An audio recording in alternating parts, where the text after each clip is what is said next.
bat bihotzean, berri hura jasotzean.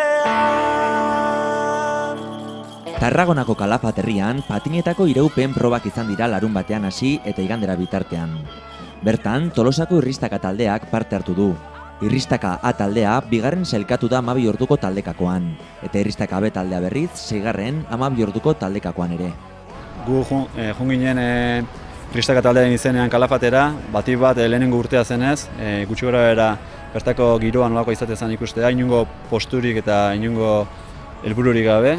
Eta, bueno, joan ginen eta gure ametsa zen batik bat aldik eta hobeto bukatzea eta denborari garrantzi gehiagorik eman gabe. Ikusi genuen aurrekoekin biltzeko moduan ginela eta orduan horri eutxiz gure burugerkeriarekin bigarren postua lortu genuen. Patinetako 12 edo 24 ordutako erresistentzia proba bat da, norberaren helburuen arabera parte hartzeko aukerarekin. 12 ordutako proban taldeak batetik 6 partaiderainokoak izan daitezke, eta 24 ordutakoan batetik 10 erainokoak. Azkenen 12 ordutakon maksimoa izatea 6 pertsona, eta 24 ordutakon 10 pertsona. Azkenen karrera luzegoa da eta berez resistentzia gehiagoko pertsona gehiago eskatze dute. Gu 6 pertsona joan ginen ekipo bakoitzeko, bai A talden da, bai B talden, eta nik uste nahikoa izan zala. Kepa Caballero, patinatzaile tolosarrak, aurrez berak egin zuen itzuli azkarreko errekorra hobetu zuen. Bai, hala izan da. Gutzako arrogoteko gauza bada, tolosar bat horrelako denboak egiten aritzea, eta bai alde batetiken itzuli azkarrenaren denbora hobetu egin du, 5 minututatik 4:53 jetsi du, eta gero buelta gehien orain arte ez duten buelta kopurua ere hobetu egin dute, 800 kilometrotik gora ginez.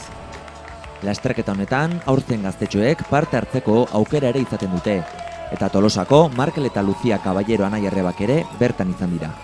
Bai, hori da ez, azkenen nolako karreratan 12 ordu, 24 ordu pentsatze du beti, helduntzako karrera diala, baina ume txikik bazeuden, 10-11 urtetakok, eta kasua da, hemen Tolosan badaudela bi gaztetxo ondo ibiltzen dianak, baina hemen Euskal Herrin aukeraik ez dago federatzeko, eta orduan dabiltza bera nahiak epadan ekipon federatuta dala Kobra taldea, eta han behaiek bai parte hartu zuten behaien ekipokin, eta oso ondo ibilizian gaina. Irristaka taldeak, Calafateko irristaketa txapelketa honetan parte hartu duen lehenengo urtea izanik, oso esperientzia baikorrarekin etorri dira, eta hurrengo urtera begira, bertara itzultzeko asmoa azaldu dute. Bai, duda gabe, berez errepikatzeko modukoa. Gainera, orain joan gara bi talde eta jende asko geldituen da nolako izango den edo ez duda horrekin animatu egin dira eta hurrengo urterako bintzat irrikitan daude. Bai, eskezagit, askotan karrera esatezu eta Mateo izan mazula profesionala.